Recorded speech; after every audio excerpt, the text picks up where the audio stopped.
somebody asked me if I could do a video on how I sharpen my gravers. And what I've done is made a tool. I don't know if you can see this. This is a diagram for the tool. If anybody wants it, just give me a shape. It's not my idea. It says on here Stuart Hart, but I don't think it was him that designed it in the first place. There's something else up there. What does that say?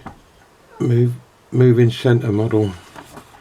I got it off the internet anyway, and that's what I've made. Here's the tool. That is a roller. This has got a hole with a cutout. It's slight, I suppose you'd call it a diamond, and all I done it with was a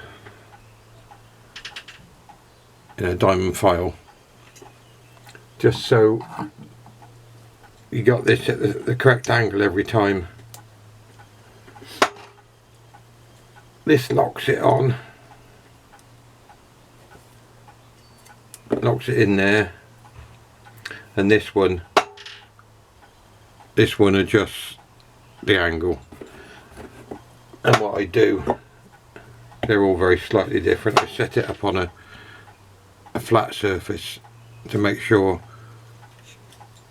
where's my pointer, make sure that the edge of the graver is the right angle. The angle's not critical, so once you've got the angle you want on the grinder, the next step is to put it in here, and then it stays in there until it's virtually finished.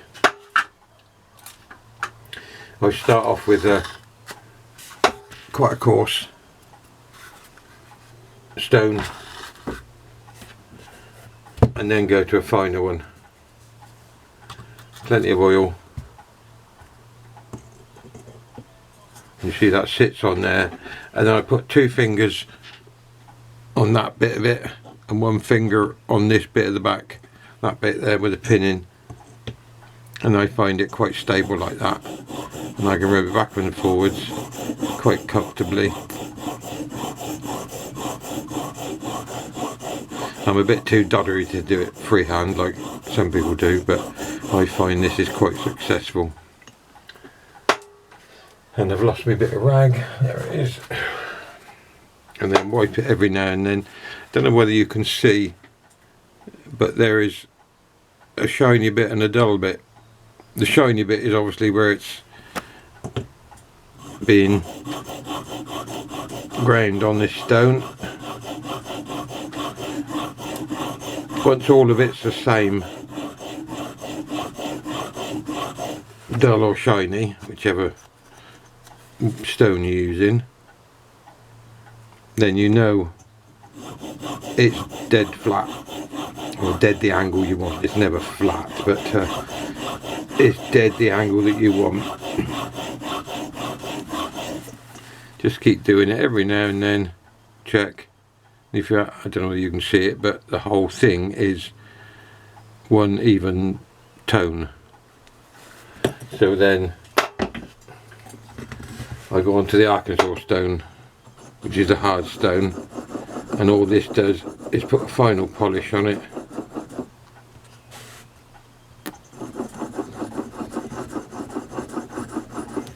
Just gives it a final polish with that.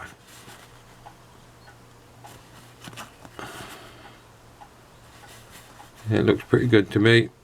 And then take it out the holder.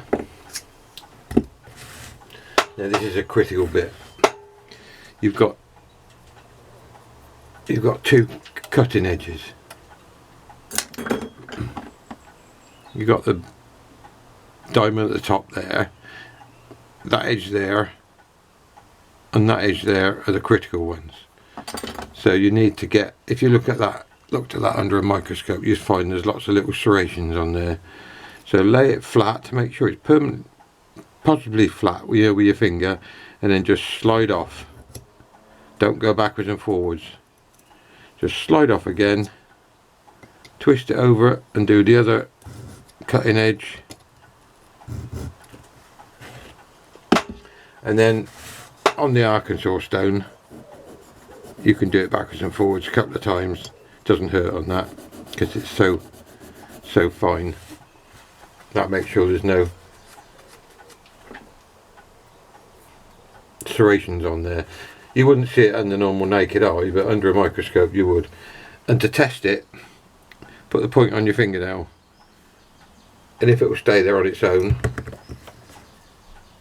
which it will until I let go, which it will, then you know it's sharp. If it slides off, you know it's not right. But I normally do.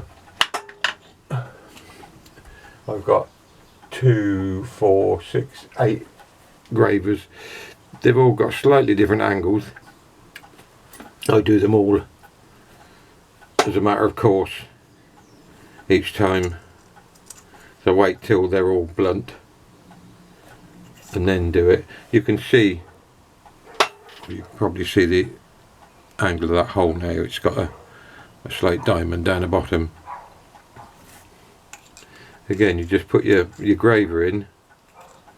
I normally put it in up to the hilt. Just pinch that up with your finger, except I can't. And then I lay it on a block of wood and adjust the angle to suit. Not too tight.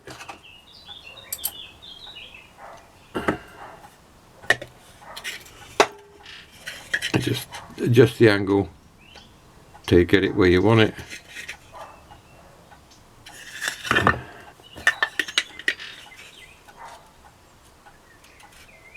There we are, got it to the right angle. And then holding the graver, pinch the nut up. Except it turned then, it shouldn't have done. Check, make sure it's okay still. Now I can see daylight through there, so it's not worth doing that. It's a bit fiddly, but once it's set up, it's set up. You know, for each individual graver.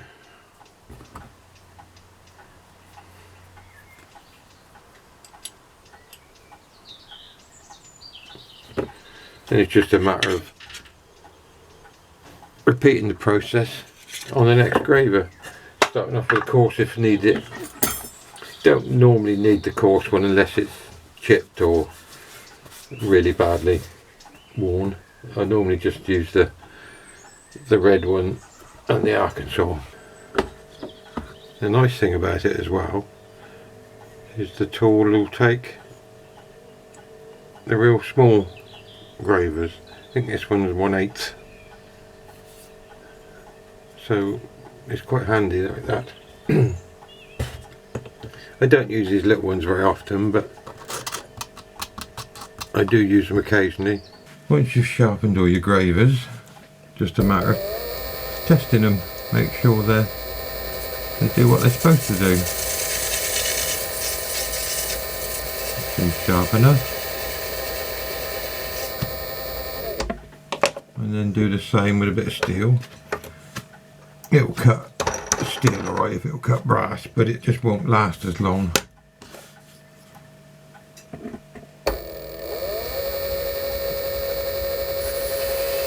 There we are, nothing wrong with that.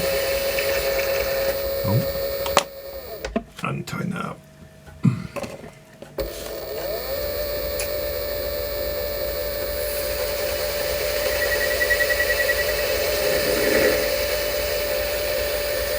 Nothing wrong with them. I hope that was informative for you. I say somebody did ask me to do a video, but I can't remember who it was. So, trouble getting old, innit? Getting forgetful as well. I think they asked me ages ago. But